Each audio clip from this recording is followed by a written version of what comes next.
मछली शहर तहसील सभागार में अधिवक्ता संघ मछली शहर द्वारा आयोजित शपथ ग्रहण समारोह में शामिल हुए बतौर मुख्य अतिथि माननीय बाबू सिंह कुशवाहा जी।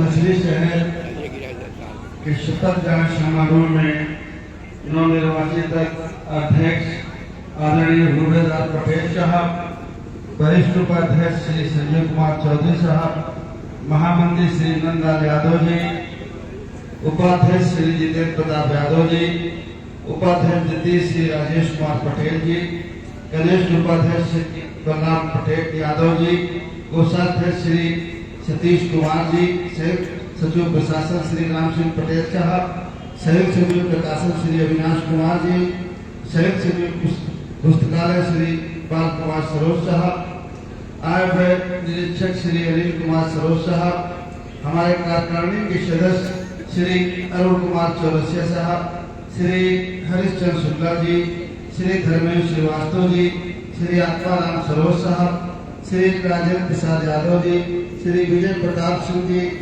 श्री रमाशंकर पटेल जी, श्री हरिश्चंद्र यादव साहब, श्री नंदलाल गंज जी, श्रीमती सरिता मिश्रा जी, श्री लक्ष्मण पाल साहब, श्री अरुण कुमार श्रीवास्तव जी, हमारे आपके समिति के संघ के पूर्व अध्यक्ष आदरणीय श्री जगता प्रसाद जी, हमारे कार्यक्रम की अध्यक्षता कर रहे श्री जगता प्रसाद मिश्रा जी, हमारे संचालन कर रहे हमारे साथी श्याम सुंदर यादव जी, पूर्व महामंत्री श्री केदारनाथ एडवोकेट साहब, पूर्व ब्लॉक प्रमुख श्री दिनेश चंद्र सिन्हा साहब, श्री सुशील कुमार श्रीवास्तव जी, वकील साहब, हमारे राम गोपाल यादव जी, समाजवादी पार्टी, श्री राम साहब पटेल जी, एडवोकेट हाई कोर्ट, डॉक्टर तेज प्रताप यादव जी चौहान, श्री भरतलाल यादव जी, पूर्व अध्यक्ष, श्री रघुनाथ यादव एडवोकेट साहब, पूर्व अध्यक्ष, श्री प्रेम बिहारी यादव जी, पूर्व अध्यक्ष, श्री अशोक कुमार श्रीवास्तव जी, पूर्व अध्यक्ष, श्री बाबू राम जी, शायद आप भी पूर्व अध्यक्ष हैं, पूर्व महामंत्री श्री विजेश कुमार यादव जी, श्री अलोक कुमार विश्वकर्मा जी, महेंद्र कुमार मौर्य जी, राम कुमार पटेल साहब, और आज इस शपथ ग्रहण समारोह में बैठे हुए सभी हमारे सम्मानित अधिवक्ता साथी, पत्रकार बंधु, सभी मेरे सहयोगी साथी, भाई मनोज जी और हमारे साथी जितने खड़े हैं सभी को मेरा नमस्कार। साथियों, सबसे पहले तो जितने हमारे नवनिर्वाचित एडवोकेट साहबान लोग हैं, मैं अपनी तरफ से और अपनी पार्टी की तरफ से आपको बधाई देता हूं, शुक्रिया अदा करता हूं कि आप लोग, आपके साथियों ने जिम्मेदारी सौंपी। जिम्मेदारी जहां आपकी एक तरफ अपने संगठन के प्रति है, अपने साथियों के प्रति है, बाकी सामूहिक जिम्मेदारी समाज के अंदर भी बड़े पैमाने पर हमारे अधिवक्ता बंधु हम समाज में देखते हैं कि आप कानून के रक्षक है, संविधान के रक्षक है। जो हमारे अभी प्रमुख जी बता रहे थे कि चाहे नेता हो, अधिकारी हो, देश का कोई भी व्यक्ति हो, अगर उसे कहीं भी परेशानी होती है लीगल मामले में, तो वो आप लोगों के पास जाता है। और मैं तो खुद बहुत प्रभावित हूँ, पहले से मेरे ऊपर मुकदमे थे, और जिस दिन में चुनाव लड़ने के लिए यहाँ आया तो मुझे पता चला 3 मुकदमे मेरे ऊपर आचार संहिता की हो। तो आप तो आज मुझे मुकदमे के रूप में बैठा हूँ, आपके बीच में आया, वैसे मैं आपके रास्ते में अक्सर बैठता रहता हूँ। जो 3 आचार संहिता के केस है, अब एक में मैं जमानत दे चुका हूँ, 2 में और लेनी है, तो वैसे भी मैं आप ही लोगों के रास्ते में बैठा रहता हूँ। तो मैं आप लोगों का वैसे भी बहुत नजदीक हूँ और मैं आपके महत्व को बहुत अच्छी तरह से जानता हूँ, क्योंकि मैं भारत से प्रभावित हूँ लीगल मामलों में। तो मैं 12 से पहले अगर कभी जानता रहा हूँ पहले जमीन वगैरह के मुकदमे फादर लड़ते थे, हम लोग छोटे थे, हम नहीं जानते थे, लेकिन 12 के बाद मैं आपके महत्व को बहुत अच्छी तरह से जानता हूँ। मुझसे ज्यादा जो मेरे तरह प्रभावित लोग होंगे वही जानते होंगे, इसलिए मैं आपके प्रभाव को अच्छी तरह से समझता हूँ और नमन करता हूँ। साथ में मेरी एक अपील जरूर है कि हम सब लोग, चाहे वो पॉलिटिकल सिस्टम हो, चाहे आप लीडरशिप के आदमी हो, चाहे अधिकारी हो, हम सब लोग इस देश में अमन चक्र बनाए रखने के लिए, न्याय देने और दिलाने के लिए है। जो भी आपके पास आता है उनमें से बहुत सारे बड़े लोग होते हैं और बहुत सारे लोग गरीब लोग भी होते हैं, लेकिन बड़े लोग भी जो आते हैं वो दुखियारी ही आते हैं।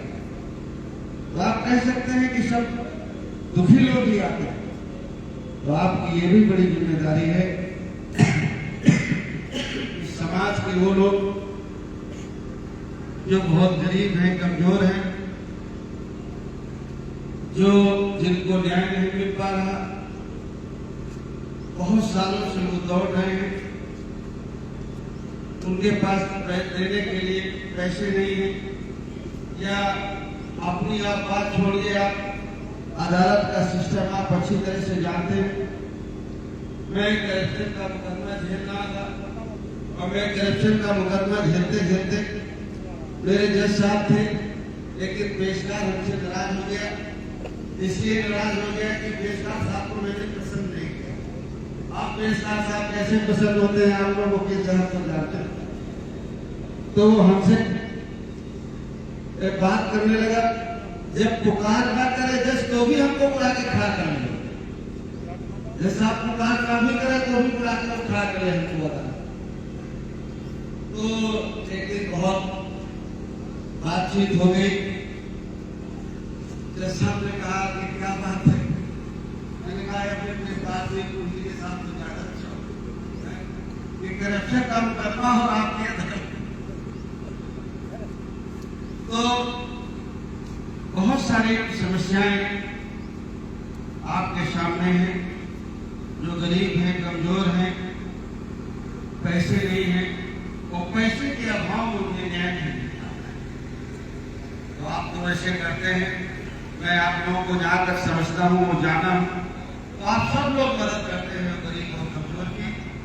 फिर भी मैं आपसे अपील करता हूँ कि जो समाज में गरीब और कमजोर लोग हैं उनकी मदद आपको जरूर करना चाहिए, और वो जब वो जीतते हैं, जब आपका आशीर्वाद उन्हें मिलेगा, तो निश्चित तौर पर मैं समझता हूँ कि जो उनकी हैसियत होती है वो फीस देते हैं।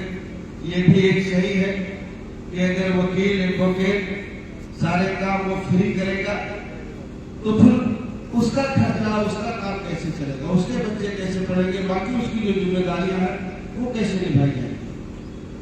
लेकिन आप उस जिम्मेदारियों के साथ साथ समाज में होने के नाते ये भी बड़ी जिम्मेदारी है, चाहे वो राजनीतिक आदमी हो, चाहे वो वकील हो, और अधिकारी जिनको गवर्नमेंट सैलरी देती है वो भी लोगों के लिए है, लेकिन वो अपनी जिम्मेदारी निभाते हैं, ये आप अच्छी तरह से जानते हैं। अधिकारी या कर्मचारी आज के जमाने में वो आपको, अपने को जनता की सेवा करने के लिए नहीं मानता है। वो अधिकारी ऑफिस में बैठ करके अपने को मालिक मानता है। वो ये सोचने को तैयार नहीं है कि हम जनता के लिए हैं, उनके टैक्स से हमें सैलरी दी जाती है। आपका, हमारा सबका पैसा है, टैक्सपेयर का पैसा है, जिससे उनको सैलरी दी जाती है। वो इस बात को नहीं समझते हैं, वो अपने आप को मालिक मानकर और आप हमारे और आपके साथ वैसा व्यवहार करते हैं। ये सब चीजें हैं मेरे लाइक, जो हमारे अभी प्रमुख जी ने कही कि जो हमारे साथियों की, आप लोगों की समस्या है एडवोकेट, क्या बताएंगे, advocate protection act state government को करना है, स्टेट गवर्नमेंट में स्टैंडिंग कमेटी में यहाँ से आ गया है। मैं अपनी तरफ से अपना पत्र भी लिखूंगा और स्टैंडिंग कमेटी में जा करके मिलूंगा। और क्या बताया मुझे, ये मेरे अकेले बस में नहीं, अगर मेरे बस में होता तो मैं बता देता कि मैं करा के आपको बताऊं, लेकिन मेरी हैसियत इस समय यही है कि मैं पत्र लिखूं और पत्र के साथ में जा करके आपकी सिफारिश पर वहां खड़ा होकर के आपका वकील बन करके मैं आपके साथ बनाता हूं। ये मेरा फर्ज है, इसको मैं ईमानदारी से निभाऊंगा और उसकी रिपोर्ट भी आपको, तो मुझे आप उसकी जानकारी देंगे कैसे मैं पत्र लिख सकता हूँ, क्या मेथड होगा, क्या मुझे लिखना चाहिए।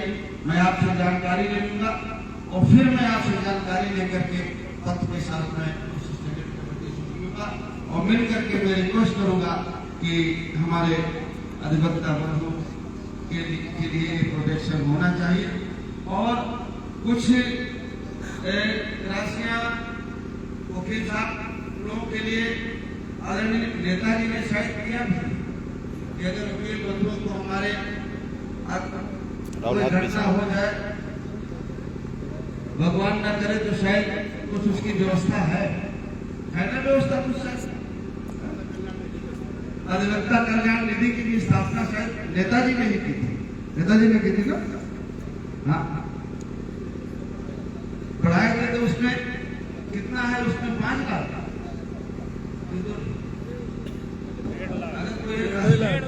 डेढ़ लाख अभी हुआ नहीं है 5 लाख अभी हुआ नहीं, लेकिन होने का विश्वास होगा। ये चीजें हैं, तो इन सब चीजों में आप मेरा ध्यान आकर्षित कराएंगे तो मैं इन सब चीजों पे लिखूंगा और मैं आपका प्रतिनिधि बन करके वहां महाराष्ट्र में मिलूंगा।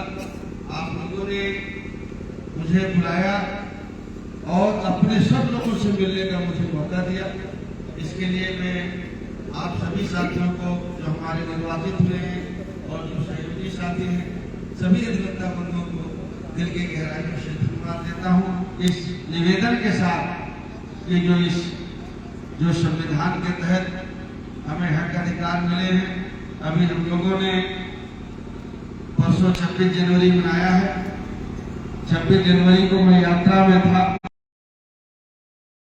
तो मैंने बच्चों से, प्राथमिक विद्यालय के बच्चे वो बेचारे क्या बता पाएंगे, लेकिन हाई स्कूल और इंटर के बाद बच्चे बता सकते हैं कि हम 26 जनवरी को मनाते हैं, और अध्यापक बता सकते थे। लेकिन 26 जनवरी मनाते हैं, संविधान लागू हुआ था, इस पे बीच में कोई समझ नहीं।